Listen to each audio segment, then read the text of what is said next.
Ok, estamos no capítulo final da nossa série, Novo Tempo, e se você está aqui pela primeira vez hoje, é aquela sensação de você chegou no cinema na metade do filme, você não sabe o que está acontecendo. Vou dar uma breve recapitulada no que a gente tem falado nessa série.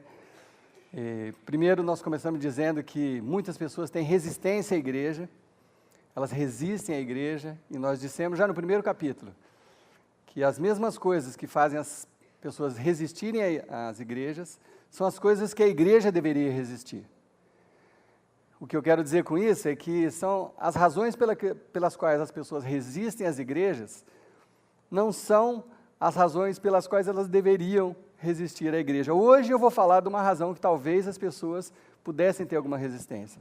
Mas normalmente se resiste à igreja porque a igreja é julgadora, é legalista, é um bando de gente que critica um ao outro. Geralmente é por isso que você tem uma má impressão da igreja, e eu concordo com você, isso acontece mesmo.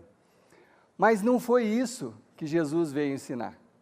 A igreja de Jesus Cristo é completamente diferente. Então, quando Jesus veio a esse mundo, ele anunciou o fim de uma era, que a gente está chamando nessa série do modelo do templo. Quando Jesus veio a esse mundo, ele anunciou o fim do modelo do templo e o início de algo completamente novo. Jesus veio começar alguma coisa diferente, nova. Porque quando ele chegou aqui, o modelo encontrado era aquele modelo de templo, que até hoje você encontra em várias religiões, em países diferentes, aquele modelo que é caracterizado por algumas coisas que nós temos falado nessa série, que, por exemplo, o templo precisa ser um lugar sagrado, onde alguns lugares você precisa tirar até o sapato para entrar, você não pode fazer barulho, você tem que ficar quietinho, porque é um lugar muito sagrado. Essa é uma das características do modelo de templo encontrado por Jesus e até hoje encontrado em muitos lugares. A outra é que tem um texto sagrado, um oráculo, alguma coisa que é dita por uma pessoa consagrada, uma pessoa sagrada. Ela vai falar isso, é ela que domina esse texto, é ela que ensina, é ela que tira as conclusões, às vezes, como nós vimos na semana passada, em acordo até com o império, com o governo, tudo, mas a pessoa tira as conclusões e ensina ao povo. O povo não tem acesso, muitas vezes, a esses textos sagrados. E, por fim, o modelo do templo é feito de pessoas, às vezes ingênuas, às vezes sinceras, muitas vezes sem saber direito o que está acontecendo, e às vezes até manipuladas por esses líderes sagrados, santificados. Bom, aí você fala assim, mas eu até conheço alguns modelos assim. Claro que conhece, porque existe mesmo. Esse modelo, infelizmente, subsiste. E nós temos dito nessa série desde o começo, a nossa luta é para não ir nessa direção. Nós precisamos brigar para não ir nessa direção, porque algo em nós, algo lá dentro de nós, às vezes nos puxa, e vocês vão entender isso melhor nessa mensagem. Jesus veio trazer um novo tempo, um novo modelo. O modelo de Jesus apresenta um novo pacto, uma nova aliança, um novo testamento.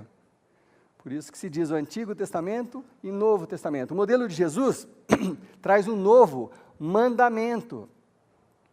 E vocês vão ver na mensagem de hoje isso bem claro, o que é que Jesus quis dizer. Uma nova ética, uma nova forma de ver a vida e de se comportar. Jesus trouxe isso. Jesus interferiu até no social demais da conta.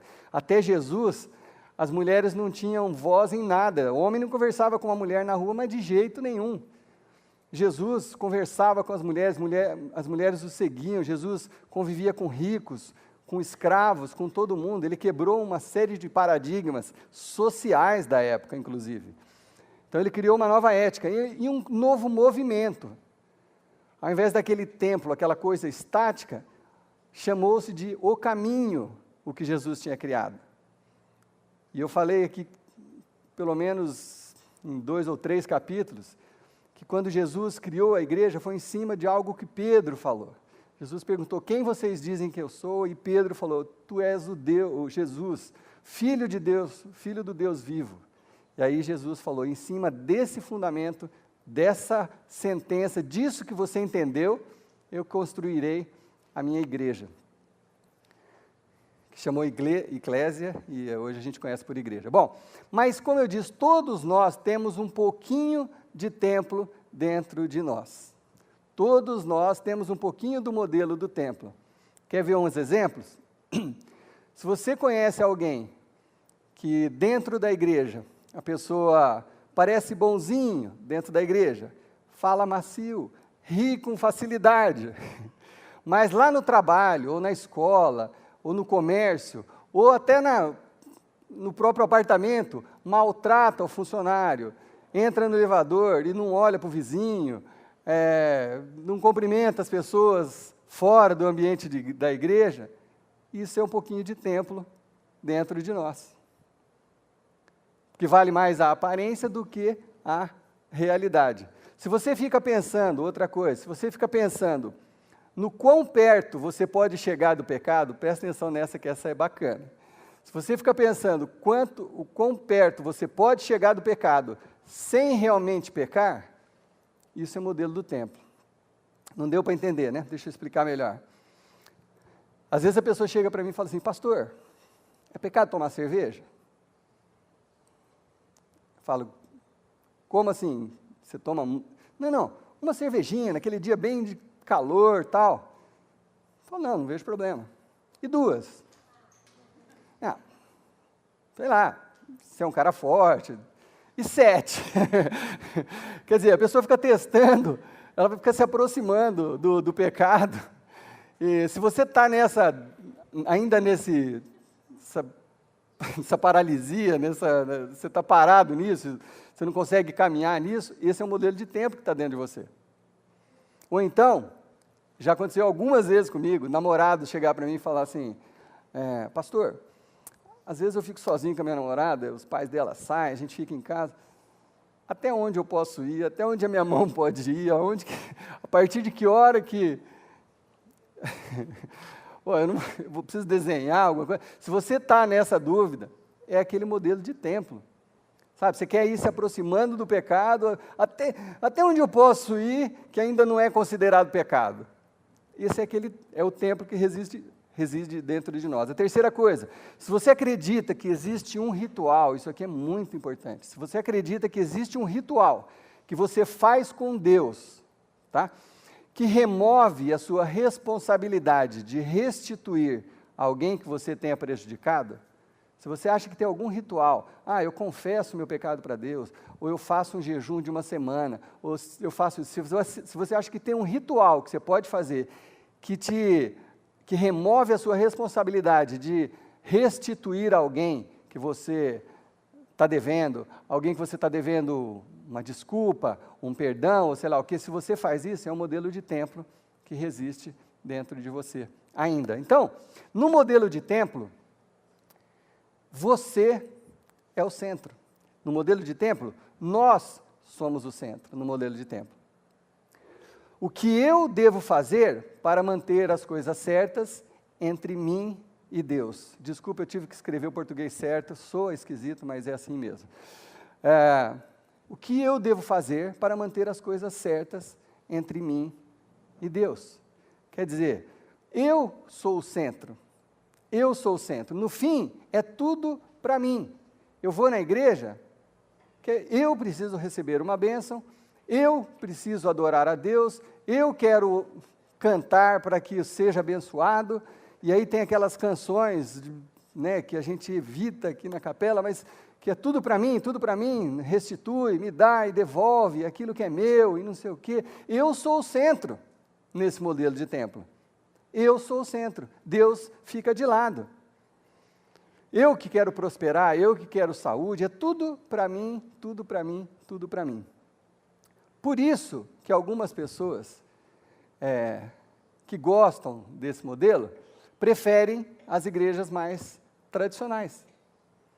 Aquelas igrejas, e quando eu falo tradicionais, isso não é necessariamente uma crítica, mas eu digo assim, aqueles modelos templários, mesmo, aqueles modelos ligados ao templo, onde vale ritual e regra. Muita gente prefere isso, sabe por quê? Porque é mais fácil. Vamos ser sinceros? É mais fácil você seguir umas regrinhas, ó, isso pode, isso não pode, isso não pode, aí se eu fizer isso, eu faço esse ritual, eu confesso para Deus, eu faço isso aqui. É mais fácil você fazer isso. Então, muita gente ainda prefere isso. Eu faço um sacrifício danado para ir 3 vezes por semana no culto, então isso significa que eu estou bem com Deus. É assim que muita gente age. Eu me esforço, eu faço isso, eu dou todo o meu dinheiro, meu salário e tudo, e aí eu fico bem com Deus. É mais fácil você fazer uma negociata desse tipo do que o que Jesus veio apresentar. Por isso que o modelo de templo gira em torno de regras e rituais. O modelo de templo gira em torno de regras e rituais. Mas Jesus diz que quando nós colocamos a nossa fé nele, as coisas já estão bem entre nós e Deus. No momento que você coloca a sua fé em Jesus Cristo, as coisas já estão bem. Você não precisa fazer nada. Você já está bem com Deus. Porque o que Jesus nos ensinou? Que nós fomos justificados pela sua morte. Nós fomos tornados justos. Então, na hora que você crê, na hora que você confessa Jesus como seu Senhor e Salvador, as coisas já estão certas entre você e Deus. Talvez você ainda colha por um tempo as consequências dos seus pecados, mas as coisas entre você e Deus já estão certas. Então, o modelo de templo cria esse negócio de culpa, por causa das regras e dos rituais, cria esse negócio de culpa que você fica num looping. Confessa, peca, peca, confessa, confessa, peca, peca, confessa. Você não sai desse looping no modelo de templo que Jesus veio distribuir. E aí, o que o modelo de templo produz? Pessoas hipócritas. É duro falar isso, mas quem fala isso é Jesus. Jesus detestava esse modelo e os líderes desse modelo. As pessoas que encabeçavam esses movimentos, Jesus, o mínimo que ele chamava era de hipócritas. O que vocês estão fazendo com o povo? Fazendo eles cumprir leis que vocês mesmos não conseguem cumprir, vocês são hipócritas. Vocês são cegos querendo guiar cegos. Isso é Jesus falando. Jesus fala assim, eu achei bem bacana, ele falou assim, vocês parecem aqueles túmulos bem pintadinho por fora, mas que dentro é uma podridão só. Vocês são hipócritas. Vocês são hipócritas. Por quê? Vocês ficam nesse negócio de regra, de aparência, e não é isso. E não é nada disso. Não é nada disso. Jesus era radical mesmo. E aí, Jesus veio e instruiu. Gente, é hora de abandonar esse modelo e construir a igreja baseada no Filho de Deus, Jesus Cristo. Paulo veio, o apóstolo Paulo, e confirmou isso. E Paulo falou do risco que existia em você dar brecha para esse modelo de templo voltar para dentro da igreja. E semana passada, quem esteve aqui, eu gastei praticamente uns 15 minutos falando de história, desde a época de Jesus até os primeiros 300 anos, o imperador Constantino, como as coisas foram virando. Aquela igreja pura de Jesus, de repente virou a igreja do império, virou a igreja oficial, e aí voltou todos os templos, voltou poder, voltou tudo, voltou para trás. E depois, com mais alguns minutos, eu falei do que aconteceu até a reforma protestante, mas que também depois o modelo de templo foi infiltrando de novo. Hoje nós temos centenas de igrejas protestantes, centenas de diferenças, e o que difere um do outro não é esse ama mais, esse ama um pouquinho menos, esse ama muito mais, não. São diferenças de procedimentos, regras, rituais. E Jesus veio falar, gente, isso aí e lixo é a mesma coisa. É a mesma coisa. Bom, o modelo de Jesus, então, vai além disso. O modelo de Jesus é baseado no que você se torna para além de si mesmo. Você deixa de ser o centro de todas as coisas. O modelo de Jesus é baseado no que você se torna para além de si mesmo, é mais do que você. Então não é mais tudo para mim, tudo para mim, tudo para mim, é além, vai além de mim. Esse é o modelo de Jesus. Para ajudar a todos entenderem isso, vamos falar da política. Vamos supor que você ama o PT, você votou no PT, você acredita, você ama o PT. Mas na hora que você vai pensar no Brasil, você tem que pensar além de você mesmo e das suas convicções políticas. Da mesma forma, se você odeia o PT, que talvez seja a maioria, da mesma forma, se você odeia o PT, a hora que você pensa em Brasil, você tem que pensar além disso. É mais ou menos isso que Jesus quis dizer. Assim, vai além de você mesmo. As questões são mais do que eu, para mim, tudo eu, tudo para mim, tudo para mim. Jesus veio para nos ensinar a ser e viver para além de nós mesmos. E aí que a coisa começa a ficar um pouquinho mais complicadinha. Então, eu quero ler um texto inicial aqui para vocês, que está em João, capítulo 15. Olha só como Jesus veio nos ensinar exatamente isso, que é mais do que só eu, é além de mim. E aí que a coisa aperta um pouquinho para o nosso lado. João 15, 12 diz o seguinte, é Jesus falando, o meu mandamento é este. Olha só, ele está falando o meu mandamento. Jesus não está desconsiderando os 10 mandamentos, nem as outras ordenanças, ele está falando assim, o meu mandamento, o que eu vim introduzir é este. Quer dizer, essa é a novidade. Amem-se uns aos outros como eu os amei. Jesus subiu o padrão das coisas, ele aumentou o padrão das coisas, deixou mais difícil, porque se é para amar como ele amou ao ponto de morrer por nós. Então ele elevou demais o nível. Depois veio o apóstolo Paulo e falou o seguinte, lá em Gálatas 5, 6, a única coisa que conta é a fé expressa através do amor.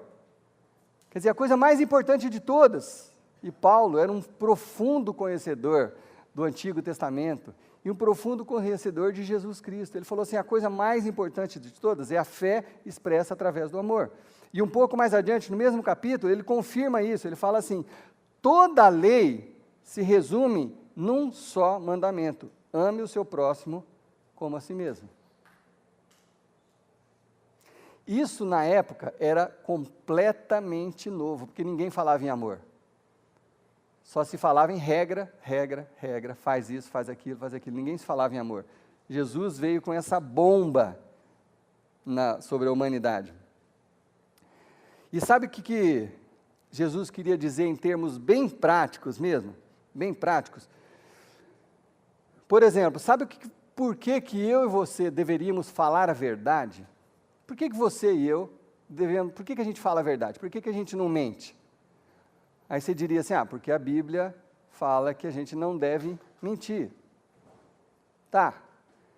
Sabe o que Jesus diria? Jesus diria assim, não, eu não minto, porque a minha mentira vai ferir a outra pessoa.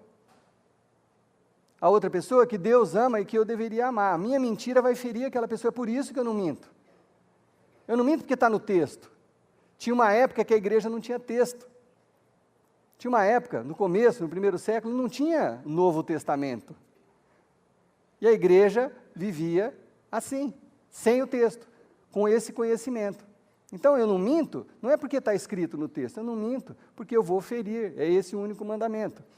Segunda coisa, às vezes você mente para culpar alguém pelos seus erros. Às vezes você mente para culpar alguém pelos seus próprios erros. Às vezes você escuta alguma coisa, é uma mentira que a pessoa está te falando, porque ela quer ocultar os próprios erros. Às vezes a gente mente por causa disso, para ocultar os nossos erros e apontar o dedo para outro. De novo, Jesus fala, isso aí vai ferir alguém, então é por isso que a gente não mente. Por que ser generoso? Por que ser generoso? Porque a Bíblia diz que é para a gente entregar os nossos dízimos à casa do Senhor, e etc. Ou então você vai dizer assim, não, porque eu ouvi um pastor falando na televisão que assim, se eu der 10, Deus vai me dar 20. Então, se eu der 100, Ele vai me dar 200. É por isso que eu sou generoso. Não é isso que Jesus diria. Sabe o que Jesus diria? Você é generoso porque quando você é generoso com alguém, você ajuda aquela pessoa que você está sendo generosa. Mas isso é muito simples. Mas é isso. Quando você é generoso com alguém, ou com algumas pessoas, ou com alguma instituição, você está ajudando. É por isso que você é generoso. Não é porque você é obrigado, não é porque você tem, é porque isso é uma forma de você demonstrar amor pela outra pessoa ou pelo seu próximo. A razão dos cristãos serem as pessoas mais generosas do mundo, pelo menos deveriam ser, é porque são as que mais se importam com os outros. E em muitos lugares que você visitar, você vai saber que tem um hospital, que são cristãos que tomam conta, tem instituições de caridade que são cristãos que tomam conta, tem creches, tem gente que alimenta os pobres, os miseráveis, tem gente que dedica a vida ou manda dinheiro lá para a África, pessoas que eles nem conhecem. Os cristãos são generosos porque eles entenderam isso, porque eles se importam com as pessoas. Não é porque ninguém obrigou a ser generoso. Sabe por que você não deveria falar mal de alguém? Porque lá em Provérbios diz assim, que tem 6 coisas que Deus odeia, mas tem uma que Ele detesta, que é aquela pessoa que cria conflito entre irmãos. Esse é o texto. Tá certo, esse é o texto, está lá, está escrito isso. Mas Jesus diria assim, que quando você fala mal de alguém, você fere, você mina a integridade daquela pessoa que nem está ali por perto para poder se defender. Então isso não é amor, você não está demonstrando amor. É Jesus falando. Se você está ferindo alguém, ferindo a integridade de alguém, quando você fala mal de alguém, quando você passa uma história, quando você faz uma fofoca, passa isso para frente, você está ferindo a integridade de alguém que você nem sabe se errou, se não errou, se está certo, se não está certo, e de qualquer forma você está ferindo, você não está amando. É por isso que a gente não fala mal das pessoas. E às vezes, quando você fala mal de alguém, sabe o que você faz? E que eu faço, nós todos fazemos, quando a gente fala mal de alguém, a gente se coloca numa posição superior àquela pessoa. Porque nós que somos os donos da verdade, é nós que sabemos julgar aquela questão melhor do que qualquer outra pessoa. Bom, você sabe por que aí para os mais jovenzinhos, tem uns espalhados por aí, você sabe por que você não deveria pressionar a sua namorada na questão da sexualidade? Porque a Bíblia diz que o sexo é para o casamento, e se eu estou namorando, então, o texto diz isso. É verdade, ninguém está falando que o texto está errado, mas Jesus diria outra coisa para você. Jesus diria, quando você pressiona alguém a fazer alguma coisa que ela não quer fazer, você pode gerar naquela pessoa uma culpa, um trauma, um arrependimento. E você não quer fazer isso com uma pessoa que você ama. Você não quer ser lembrado lá na terapia, quando essa pessoa estiver fazendo terapia, depois que você já fez tudo que você queria e largou e terminou o namoro, e essa pessoa está lá no consultório fazendo terapia, e ela vai lembrar de você. E você é um cristão, você não quer ser lembrado essa hora. Você não quer ser citado ali, não deveria querer. É por isso que você não pressiona. Ou então, quando 2 estão noivos para casar, com quem que você já andou? Com quem que você já teve alguma coisa? Aí você vai ser lembrado nessa hora? Teve o fulano lá, o irmãozinho que tocava no louvor. Você não quer ser lembrado desse jeito, porque isso não é mostrar amor para a pessoa. Então é isso que Jesus diria. É por isso que você não faz esse tipo de coisa. Mas aí os mais espertos vão falar, mas isso eu não precisa pressionar, e se for consensual? Agora vocês me pegaram, agora não tem resposta. Não, nem tudo que é consensual está certo. Se meu sobrinho ligar para mim e falar assim, ô tio, eu estou com um amiguinho aqui, e a gente resolveu que a gente vai começar a fumar crack, mas é em consenso, é consensual, está tudo bem.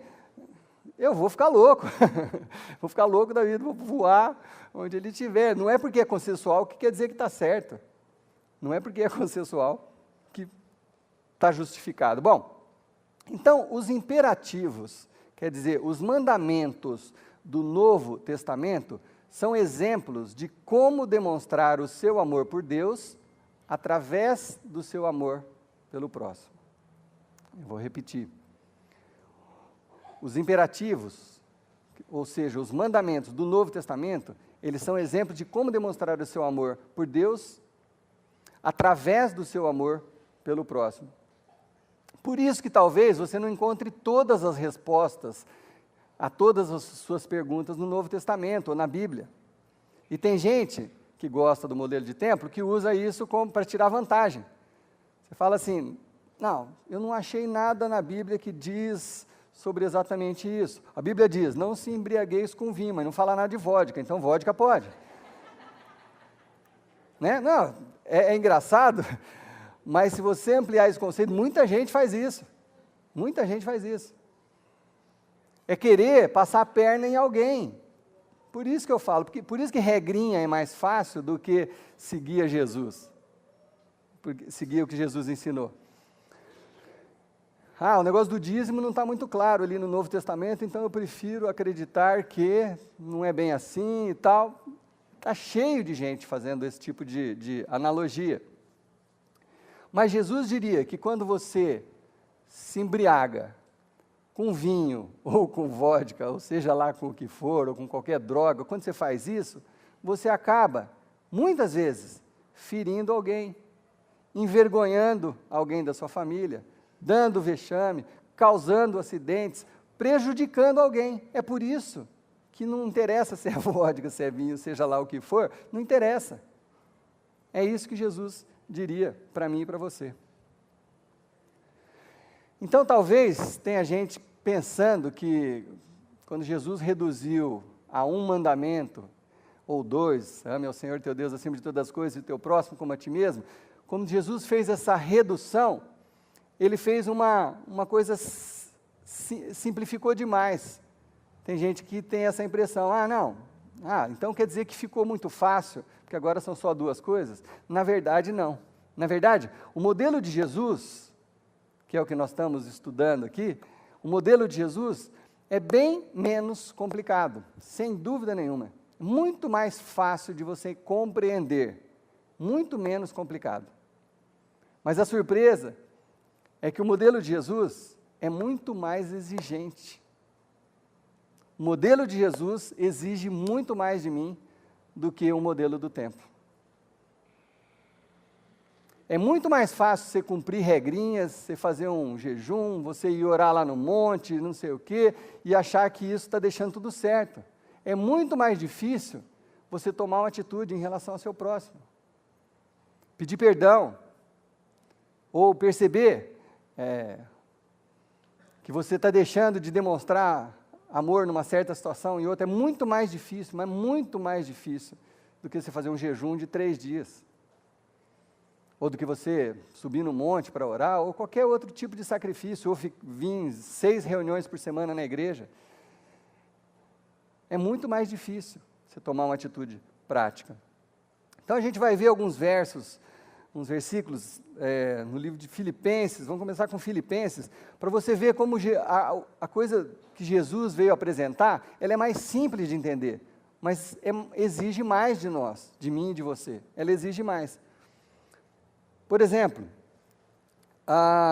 Filipenses 2:4 diz o seguinte: cada um cuide não somente dos seus interesses, mas também dos interesses dos outros. Seja a sua atitude a mesma de Cristo Jesus. O que Jesus está falando claramente aqui? O que Paulo está falando claramente aqui? Que a gente não pode pensar só em nós mesmos, nós temos que pensar nos outros, nas pessoas, naqueles que estão em dificuldade, que estão morrendo. Nós precisamos pensar, a gente não pode pensar que é tudo só para nós, que o evangelho, que a igreja é só para nós, é para o nosso prazer. Então, agora eu não estou mais muito feliz, não vou com a cara daquela pessoa, não vou na igreja mais. Não é para nós, isso aqui não é para nós, isso aqui é para os outros, é para os outros. O pensamento é naquelas pessoas que precisam. É por isso que existe a Igreja de Jesus Cristo.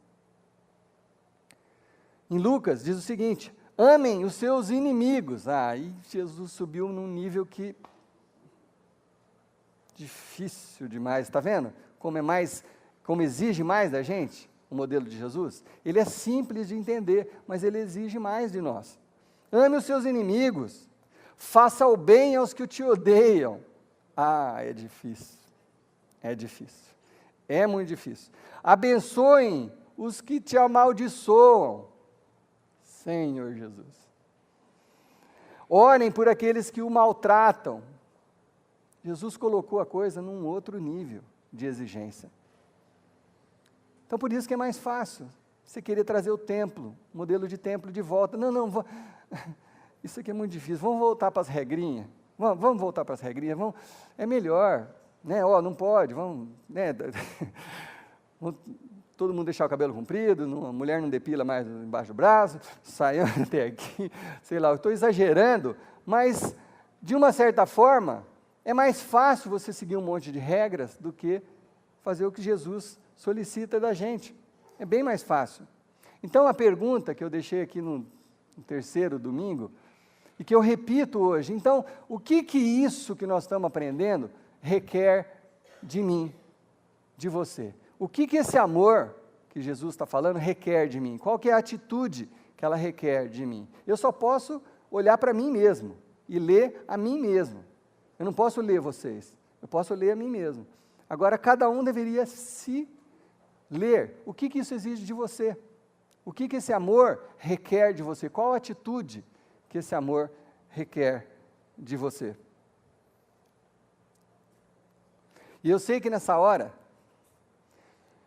muitos de nós somos tentados a pensar em alguém, e não em nós mesmos. Alguém talvez até que não esteja aqui, minha esposa tinha que estar aqui ouvindo isso hoje, porque ela é uma pessoa que precisava ouvir. Ou então, você olha lá para o cantinho ali, aquele ali, será que ele está ouvindo? Né? Não é fácil você achar que o outro precisa ouvir essa palavra e não você, mas essa palavra não é para o outro, é para mim e é para você. O que esse amor requer de nós? O que esse amor requer de cada um de nós? Então, por isso que a gente fala aqui que é difícil seguir a Jesus, seguir os passos de Jesus, precisa ser uma caminhada, por isso que a gente fala aqui todo culto, que a nossa missão é levar as pessoas, ajudar as pessoas a ir num relacionamento crescente com Jesus Cristo. É um passinho de cada vez você vai se aproximando um pouquinho mais. E aí daqui a pouco você pisou na bola, tropeçou, levanta de novo e dá mais um passinho. Deu uma esbarradinha ali. É assim que você cresce, é por isso que a gente passa os testemunhos aqui. Ninguém do dia para a noite faz pum, e é uma outra pessoa. Não, todo mundo precisa crescer. E sabe quando que a gente vai conseguir atingir o ideal? Alguém sabe responder? Nunca. Nessa terra, não. Nessa terra, nós não vamos conseguir atingir o ideal. A gente vai perseguir o ideal, que é o modelo de Jesus Cristo. Mas a gente não vai conseguir. Eu não consigo. Sou o primeiro a dizer, eu não consigo. Eu falho, eu tropeço. Às vezes eu erro. Às vezes eu sou nervoso. Eu preciso estar atento a isso também. O amor, esse amor requer de mim ficar atento o tempo inteiro. Mas pensa você, o que ele requer de você? O que esse amor requer de você? Qual que é a sua resposta a isso aqui?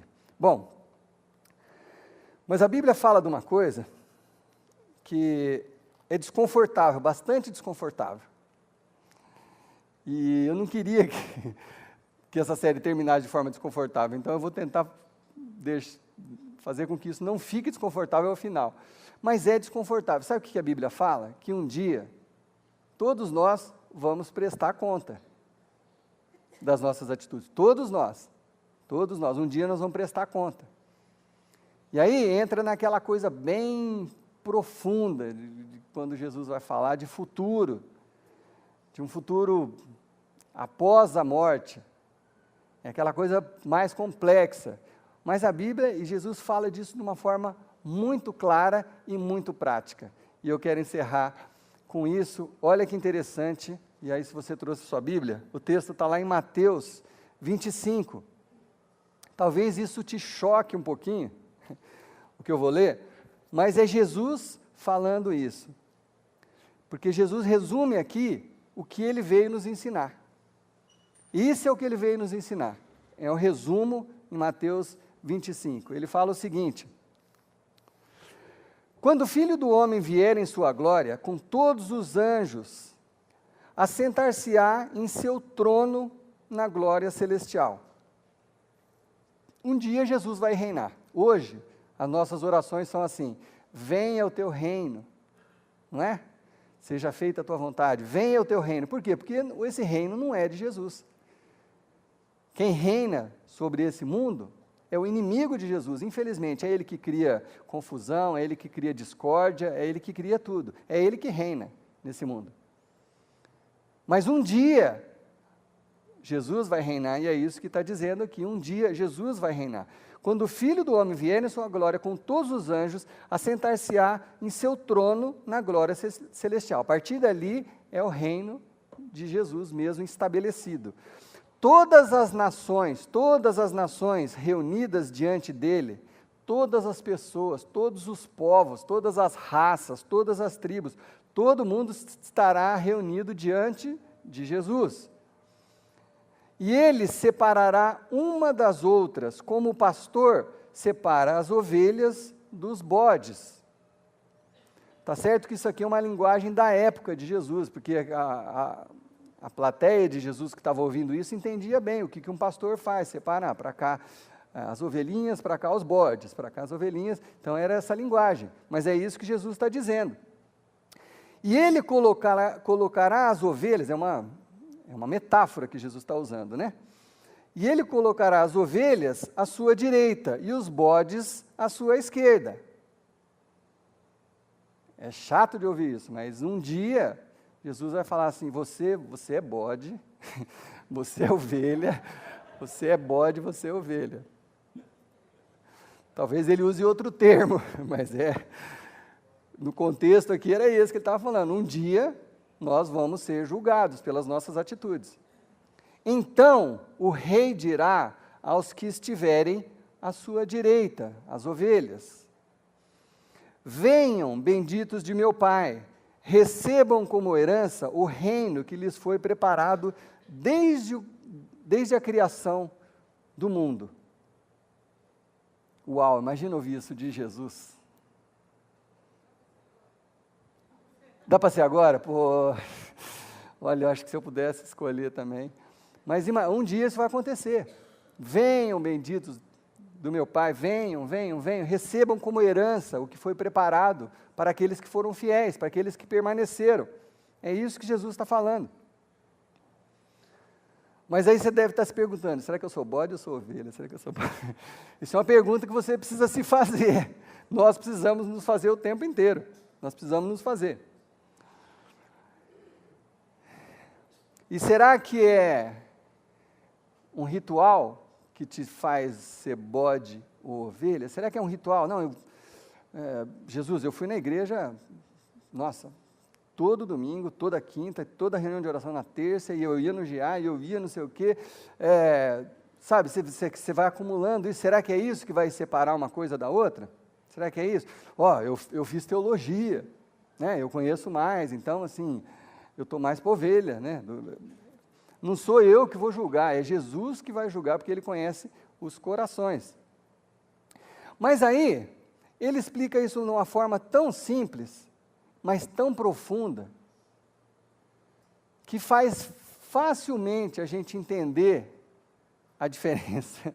Eu vou insistir um pouco nisso, porque é o termo, entre o bode e a ovelha. Fica muito fácil entender quando Jesus fala isso aqui. Fica muito fácil entender quem são as ovelhas e quem são os bodes. Jesus fala assim: pois eu tive fome e vocês me deram de comer.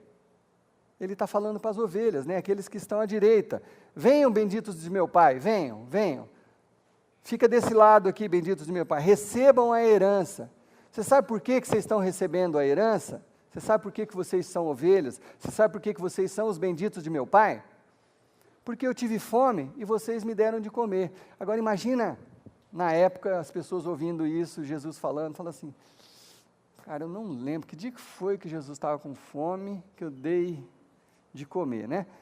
Ou a gente aqui pensando, 2000 anos depois, Jesus não está falando comigo, porque eu nem conheci Jesus pessoalmente para poder dar um prato de comida, né? Mas Jesus continua, ele fala assim, porque eu tive sede e vocês me deram de beber. Não, mas quando? Quando mesmo? Será que eu confundi? Será que Jesus passou lá perto da minha casa e eu dei água? Eu nem lembro disso. Ele falou assim, eu fui estrangeiro e vocês me acolheram. Eu estava estranho, estava perdido na cidade, tinha acabado de chegar, não conheci ninguém, fui acolhido por vocês. Quando é que a gente acolheu Jesus? Nossa, não lembro exatamente. Eu necessitei de roupa e vocês me vestiram. Estranho isso aqui. Estive enfermo. Jesus ficou doente, ele curava todo mundo, ficou doente. Eu estive enfermo e vocês cuidaram de mim. Eu estive preso. Jesus fez coisa errada, eu estava preso. Eu estive preso e vocês me visitaram. É por isso que vocês são os escolhidos. É por isso que é a herança de vocês. Então, os justos responderão: Senhor, quando te vimos com fome e te demos de comer, ou com sede e te demos de beber? Vamos falar todo mundo junto? Nós somos todos justos, estamos diante do Senhor, nós vamos falar isso para o Senhor. Vamos junto? Senhor, quando te vimos com fome e te demos de comer, ou com sede e te demos de beber? E os justos continuaram perguntando, quando que te vimos como estrangeiro e te acolhemos, ou necessitado de roupas e te vestimos? Quando foi, Jesus, que nós te vimos enfermo ou preso e fomos visitá-lo? Eu não estou lembrando disso, Jesus, me ajuda a lembrar, eu não estou lembrando de quando foi isso. E o rei responderá: digo-lhes a verdade, o que vocês fizeram a algum dos meus menores irmãos, a mim o fizeram. É isso o que separa os bodes e as ovelhas, os que vão receber a herança e os que não vão receber a herança. É isso que separa. O que vocês fizeram para aqueles pequenininhos, aqueles que não tinham como se defender, aqueles que não tinham como responder, aqueles que não tinham conhecimento, aqueles que tinham necessidades práticas. Meu irmão, enquanto você estiver aqui pensando só em você, no que os outros vão trazer de benefício para você, no que você é o centro de tudo, você não vai estar desse lado direito, você não vai estar. Você não vai estar. Quem se esquecer daqueles que estão aqui, precisando de alimento, precisando de uma roupa, precisando de um abraço, precisando de comida, precisando de roupa, precisando da salvação, quem não se importar com esses, não vai estar ali.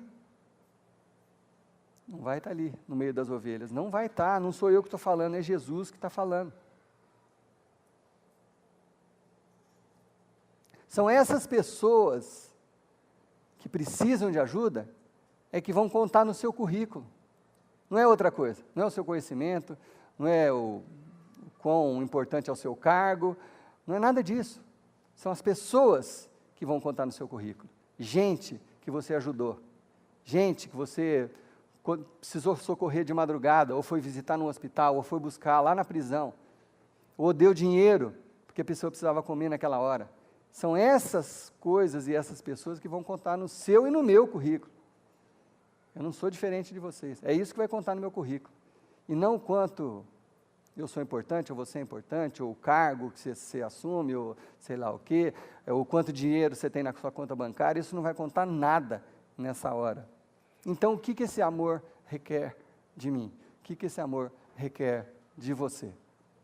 Só eu e só você pode responder essa pergunta com sinceridade diante de Deus.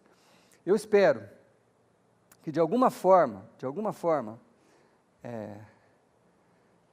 essa série, essas palavras até um tanto difíceis para a gente acabar a série, transformem as nossas vidas, transformem a vida da nossa igreja. Eu espero de todo o meu coração que a gente comece a olhar para o que a gente precisa olhar, em vez da gente olhar para o nosso orgulho, ou para os outros, nós olharmos para o que nós precisamos olhar. O que esse amor requer de mim? O que eu preciso fazer? O que eu preciso fazer? Deixa os outros com os outros, deixa eles resolverem com Deus. O que eu preciso fazer? Qual é o meu chamado? Como eu respondo a esse amor? Essa é a nossa questão mais importante. Esse é o Evangelho de Jesus Cristo. Esse é o modelo de Jesus Cristo. Esse é o novo templo. Essa eu pretendo que seja a nova capela. Eu pretendo de todo o meu coração. É isso que eu desejo para a nossa igreja. Que a nossa igreja seja isso. Que daqui para frente, a gente seja uma igreja mais próxima do que Jesus ensinou. E que a gente brigue juntos para que não volte o modelo de templo, de punição, de regra, de julgamento, mas sim desse relacionamento, desse amor que nós todos precisamos aprender a ter pelos outros, pelo próximo, principalmente, como Jesus falou, por aqueles que mais precisam. Amém? Imagina o que pode acontecer se a gente for mesmo uma comunidade assim, onde a pessoa que está do seu lado é mais sagrada do que qualquer parte do seu orgulho, do que qualquer templo desse planeta. A pessoa que está do seu lado, para Deus, ela é mais importante do que qualquer templo. Como seria se a gente caminhasse nessa direção como comunidade? É esse meu desafio para você, esse é o desafio para nós todos, e nós vamos orar pedindo para que Deus nos abençoe a conseguir isso, em nome de Jesus, amém? Meu Deus, como nós precisamos do Senhor para seguir o modelo de Jesus Cristo. É muito difícil. Continua sendo mais fácil pensar em regrinhas, em coisas que posso fazer ou deixar de fazer, sacrifícios. É mais fácil do que a gente dar o passo e estender a mão para aquele que o Senhor ama mais, Senhor Deus, aquele que está em maior necessidade. Toca no meu coração, Senhor Deus. Começa por mim. Toca no meu coração. Enche o meu coração de amor cada vez mais por essas pessoas, Senhor Deus, que precisam de Ti. Quebra todo o meu orgulho, Senhor Deus. E que eu seja um pouquinho mais a cada dia parecido com Jesus Cristo. Mas eu oro por toda essa comunidade, Pai. Por toda essa igreja, para cada membro, para cada frequentador, Senhor Deus. Que a gente possa buscar isso nas nossas vidas.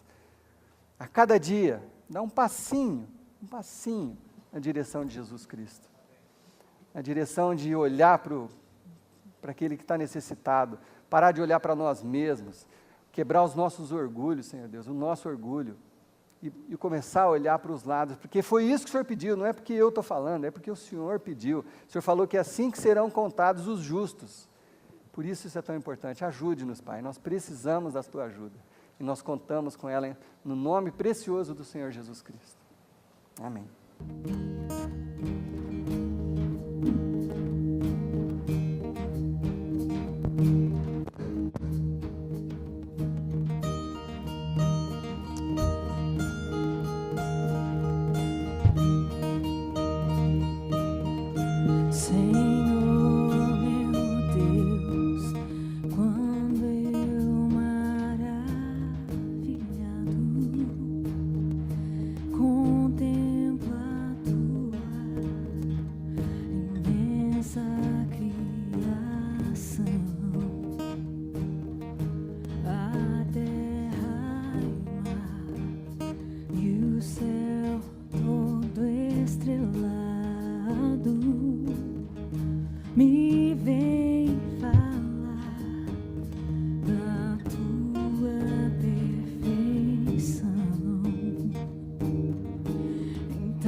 Grandioso és tu.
grandioso és tu,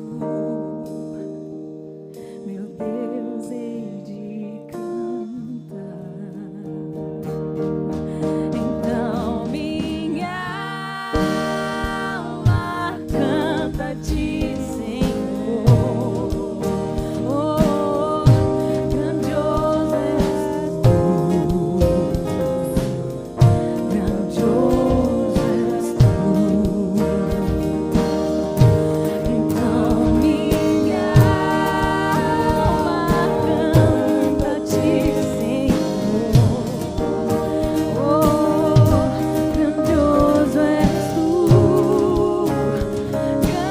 és tu. Então minha alma canta-te, Senhor.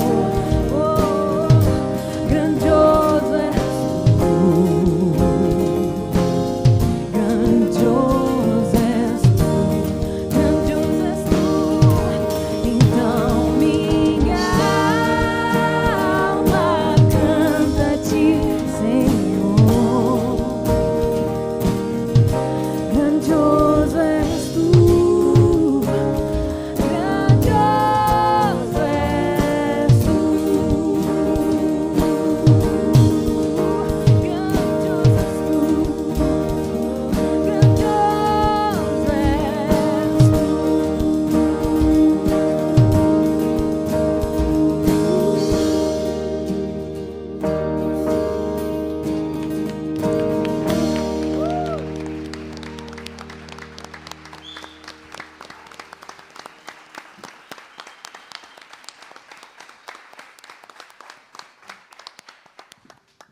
Uma excelente semana a todos e até domingo que vem o culto de Páscoa, em nome de Jesus.